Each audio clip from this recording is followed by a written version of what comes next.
صباح الخير، ازيكم؟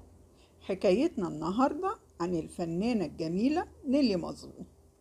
اسمها نيلي كاثرين مظلوم، من مواليد اسكندرية سنة 1925. ونشأت نيلي مظلوم في أسرة شديدة الثراء. باباها إيطالي بيشتغل في صناعة وتجارة المجوهرات، مامتها يونانية وكانت بتعشق الفن والعزف على البيانو. وأصيبت نيلي بشلل الأطفال، ولجأت أسرتها لدكتور يوناني شهير عشان يعالجها، ونجح الدكتور وخفت نيلي. ومن حسن حظها إن مرات الدكتور كانت راقصة باليه، حبتها واتبنتها فنيا من وهي عندها 5 سنين.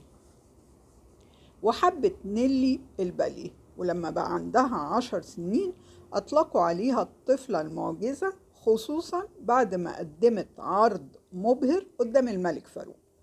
وبقت نيلي مظلوم راقصة الباليه الأولى في مصر، واختارها أليكسي جوكوف أستاذ الباليه في فرقة البولشوي الروسية علشان تنشئ أول مدرسة باليه في مصر. أتقنت نيلي مظلوم 4 لغات، هما الفرنساوي والإنجليزي والعربي واليوناني، وقدمت عروضها الفنية في كل دول العالم. واشتركت نيلي مظلوم في حوالي 20 فيلم، منهم شهر العسل، فاطمة وماريكا ورشيل، النمرود، ابن حميدو وغيرهم. وفي سنة 61 قدمت نيلي مظلوم آخر أفلامها على الشاشة، فيلم التلميذة، وقررت تفرغ لمدرسة الباليه بتاعتها، لكن تم تأميم المدرسة.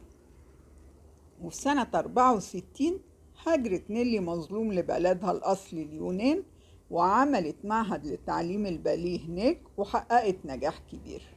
واتجوزت نيلي مظلوم 6 مرات، أشهرهم جوازها من والد المغني الشهير ديمس روسوس، ومن الدكتور عاطف صدقي رئيس وزراء مصر.